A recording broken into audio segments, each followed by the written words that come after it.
So if you have 1 minute, I'd like for you to check out this video. Most of the people that we meet, especially African Americans, they don't even know their fathers.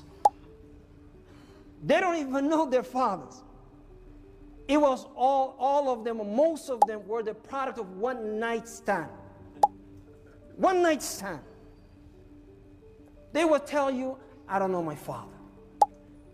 Well, who named you? Whose name are you carrying? Well, my mother chose his name for me. I don't know. Is that what we want for our ummah? No.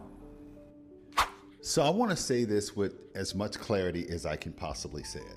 I don't believe that every Somali imam thinks this way, but this gives an indication that there are people who we have allied with, who we have supported, who we have taken on as brethren, because were it not for the African American experience, these people would not be able to do any of the things that they're doing. But we have to realize that some people are not our friend. There's a saying in the Black community, not all skin folks is kinfolk. So my decision is, if you came in during this time, I'm rocking with people who came in who have a heritage of experience in the Black community, specifically foundational Black Americans. Until you prove to me that you are an ally of mine, I'm not rocking with you. No, we are not. I mean, Somali people and Black American people don't look nothing alike, first of all. Second of all, what's up with this Black Americans are going to get caught up in the deportation? They've been saying that since Trump took office, and it ain't happened yet. We have not been getting deported yet. I haven't seen it. But it's like they want us to get deported. As soon as Trump started deporting immigrants, they said, oh, Black Americans is going to be part of it too. And we said, we're not worried about that. We've been said that. And it's like they want it to happen for us. They really, really want us to be in the same boat as them, literally and figuratively. But we're not. I'm sorry to have to inform you that my people was here before Ellis Island. My people made that. We created that. We built that. Okay? We are foundational to this land. I am not an immigrant. I am a Black American. Okay? I was here before America was even a thing. My ancestors were here before America was even America. We fought in every single war. Our blood is in this soil. We're not immigrants. Y'all want us to be immigrants so bad. Y'all want us to be like y'all so bad and be in the same situation as you. We're not. We're just not. And it hasn't been happening. Where has it happened? Show me the articles. Because I ain't seen one. I ain't seen one foundational Black American get deported to. Where they gonna deport them to? Mississippi? Hello good people, welcome back to this YouTube channel. Kindly consider subscribing and clicking on that notification bell. Take a second and click on that red button written subscribe. Okay guys, on today's video there is a disturbing video or conversation that has been going on in the media space, and it's about the Somali communities. They are kind of expressing their frustration, what they feel about them being deported back to their country. And we find in this case the Somali people are saying that why are the Black Americans being protected by Trump? Because they feel that when they are being deported back to their country, the Black people or the Black community that are in America are also supposed to be deported alongside with them. So that's what they feel, and they feel frustrated, and it's like this thing that they are the only ones being deported. It's something that has really disturbed them, and they think that the Black people are also immigrant in America, and they are not supposed to be there, or they're not legally there.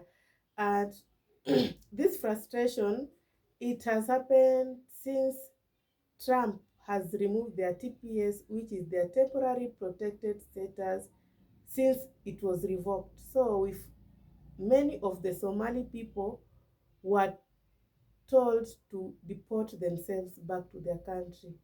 Kindly let's watch this video, then come back and talk more on it. Kicking out Somalis, you have to kick out everyone else. Like, I'm gonna be honest, I'm speaking for all of my African brothers and sisters. If you kick Somalis out, you have to kick all of them out. All of us, we all leave together. Because if you kick us out, you have to kick everyone else. I'm gonna be honest, and I know everyone in the comments or everyone watching this video agrees with me. As a Somali American who lives in Minnesota, it's really disheartening to hear and to read comments about my community, to hear people write, "Go home." To those people, I want you to know that America is home. I have lived in America since I was 7 years old. So when you tell me to go home, I think, okay, do they want me to go to Minneapolis, where I first lived, or maybe to St. Paul, or Brooklyn Park?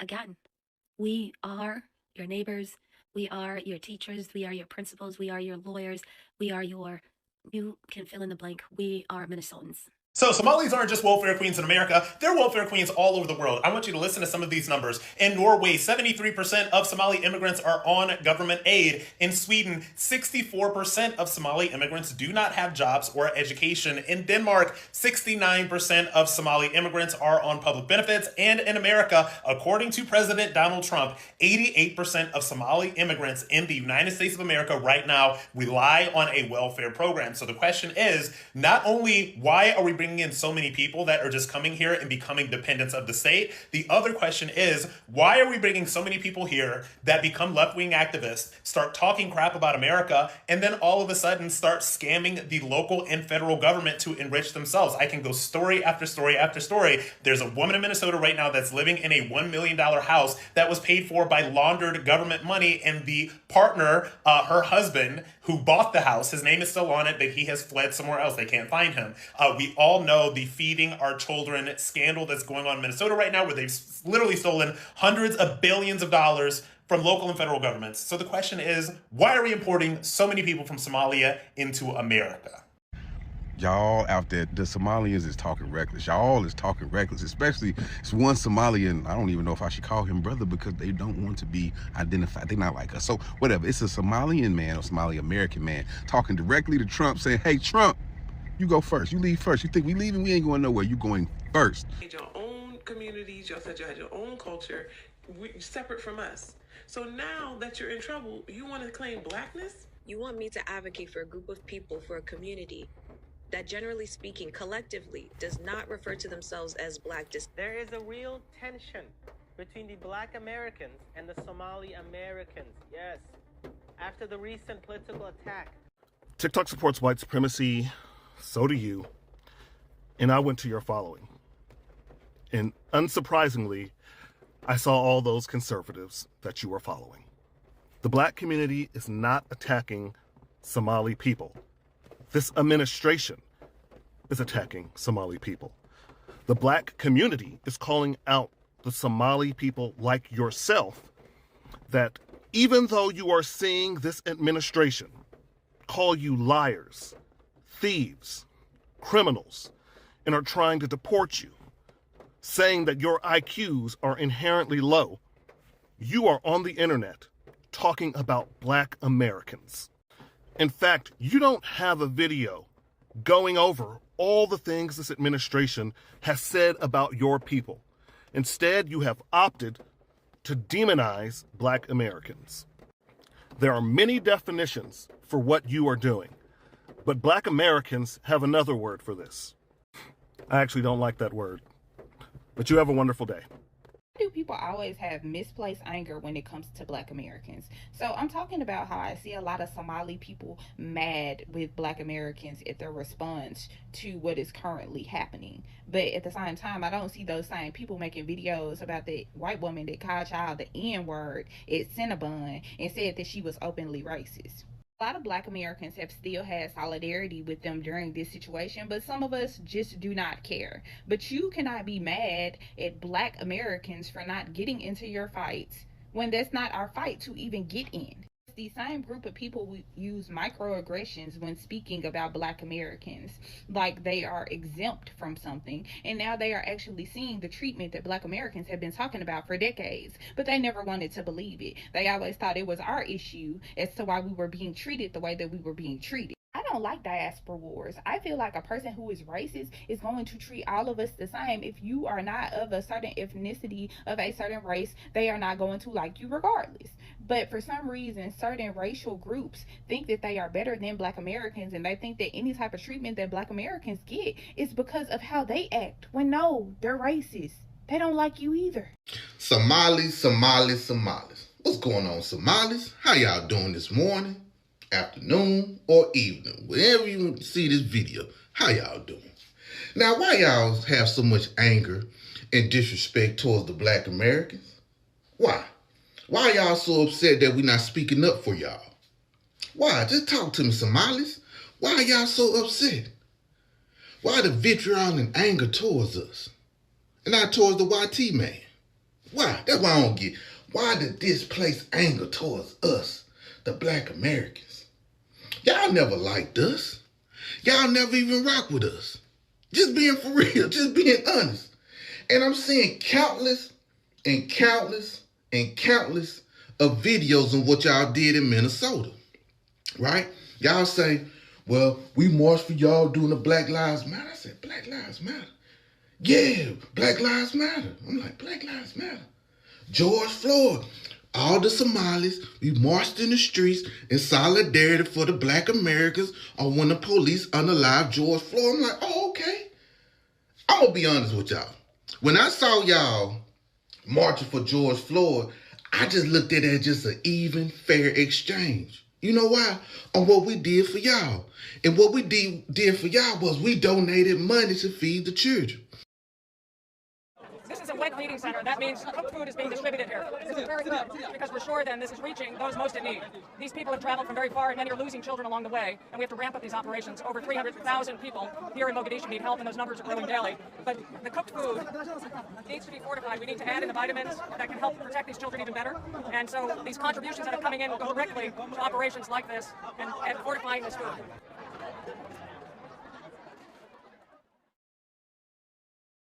See, a lot of the commercials that we seen back in the day, maybe 30 years prior, or even 2011, matter of fact, I'm going to use 2000, even in 2011, Black Americans sent money to Somalia to feed the people. Your people. We sent money there. Even in the early 90s, we sent money to y'all to feed the church. So we seen them little babies with the ribs showing. We seen them videos of them telling us that how women walk 100 miles with the babies, and some of the babies didn't make it so they can get to the food center where we was giving y'all food. That was our money that we sent. So least y'all can do is march for George Floyd. So now it's an even exchange. We don't owe you nothing. You don't owe us nothing. You get what I'm saying? We fed the children out there. So don't bring up this what y'all did for us in George Floyd. But don't bring up how we fed the children. Because keep in mind, even Michael Jackson had y'all in the videos. You get what I'm saying? Back in the 80s, early 90s, he had y'all in the videos. With the starving babies with the big head like mine. Maybe a little bigger. Some of them babies' head was big as mine. But we felt bad for you, Somalis. And I thank y'all for marching. Now, we don't owe you nothing now. You don't owe us nothing, and we don't owe you nothing. Okay? Y'all have a good one. Get out. I believe that the Somali fraud operation in Minnesota is the single greatest theft of taxpayer dollars through welfare fraud in American history. We believe that we have only scratched the very top of the surface of how deep this goes. And you're familiar with all the scams with pretending that children have autism who are not in fact autistic, with pretending to enroll people in food programs when in fact nobody was ever enrolled, and engaging in massive fraud, lying, and theft and grift on a scale we've never seen before in American history. The total bill, the total tab for this is going to be far beyond the numbers we've already seen reported. We believe the state government is fully complicit in this scheme, and we believe that what we are going to uncover is going to shock the American people. Look, based on the records that we already have, This is a significant undercount, by the way. 75% of the Somali population in Minnesota is on welfare. But that's likely a significant undercount of just how much of a financial burden the Somali refugee population is imposing on this country. Okay, guys, just to clarify on this, I think the Black American people or Black America community, these are the descendants of the Black that were enslaved or they were brought from their land to America to slavery or to be slave. And this slavery, I think it was free slavery. That means it was unpaid. And the Black Americans that now live or are citizens of America, they are the descendants of these people. And come to think about it, the ancestors, of course, the descendants, the Black that were brought in are now their ancestors. Their ancestors are the ones that built America. They are the ones that made America to be America that it is today. So how would you tell these people to go back to where they belong, yet this is where they have always known as home? This is where they were born and found themselves there. Where else do you want them to go? So I think this is not quite fair, and the Somali people want the Black American also to get deported so that it's a way of satisfying the anger that they have, and which this is not right. Those people deserve to be there because America also exists because of their ancestors, or America exists because of them. So it is their right. They have the full right to stay or live or to be citizen and part or to exist in America. They are not immigrants. They don't deserve deportation as the Somali people. And also, for the Somali people, I think by Trump revoking your TPS, there is something that you people have done, and the government now feels that there is no contribution or you are adding no more value to the government or to the economy of America. So you people just have to go back to your country. And also, Black Americans are indigenous of America. That's their home. That's where they have always known as home. So you cannot tell them to go back to their home, or they cannot be deported back to where they came from, because most of them even don't know where their ancestors are from. They don't know where their roots are from is from. So I think it's best you people just deport yourself back to your country, because at least you people know where you're coming from, which is Somali. And Somali, I think it's in Africa. I don't know what you people think about this video. Kindly comment down your thoughts on the comment section. Till next time, guys, let's meet on the next episode. Bye.